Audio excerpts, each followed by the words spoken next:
Hey guys, welcome back with the QB Docs. Today I'm joining here with Dusty, and we're going to talk about throwing on the run today, because throwing on the run is a completely different animal than actually throwing from a pre-pass position or throwing from a position in the pocket.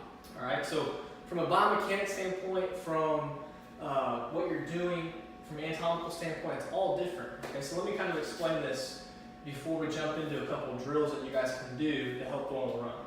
So whenever you throw on the run, okay, you want to rotate through the upper body while you keep the hips stable, right? And this is super important because when throwing the run, your power, your velocity isn't going to be generated from the lower half as much as it is from your ability to rotate to your target and then be violent with your rotation whenever you throw. So, and Dusty's going to throw to the camera, all right?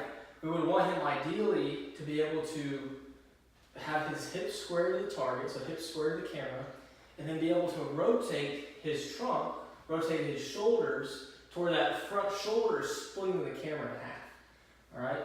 And this is all while trying to keep this rib cage down, because if Dusty is rotating and he brings that shoulder up, or if he extends because of a lack of thoracic rotation to his upper spine, we see this all the time by the quarterbacks, then this is going to cause issues as far as stability of the trunk, which decreases the amount of power he can produce, and also accuracy, because now whenever Dusty comes through and throws, this shoulder popping up, that ball is going to go high every single time. Okay, so whenever you do rotate quarterbacks, you want to think about keeping the rib cage down and then rotating all the way through this upper part of the spine while the lower part is stable.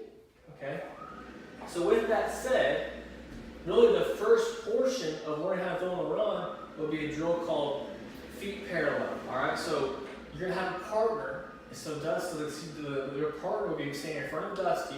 All right, you guys will be square to each other, and you just work on upper body mechanics of throwing. So the feet wouldn't move at all. You have a nice bend in your knees. Feet be about shoulder width apart.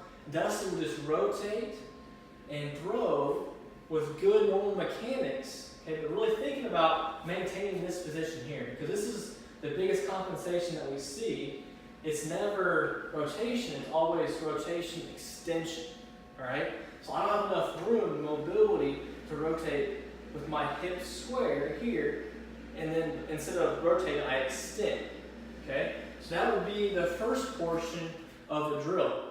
So whenever you throw on a run two, you lead with the opposite foot. So Dusty, instead of stepping with his left foot whenever he throws, he's now going to be stepping with his right foot forward as he rotates, right?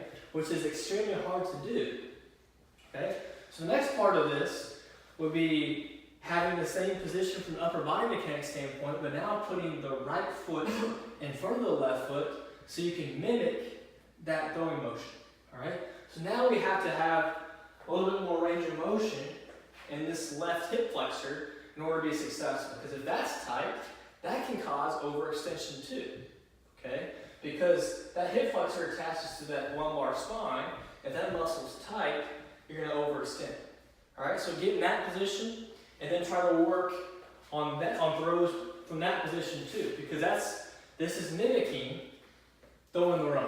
All right, so try those two drills. These are the first two drills of a 5-part series. We're going to talk about throwing the run. So get really good at those two. Also, make sure you have a good foundation. You have good thoracic rotation, and you got good range of motion through these hip flexors.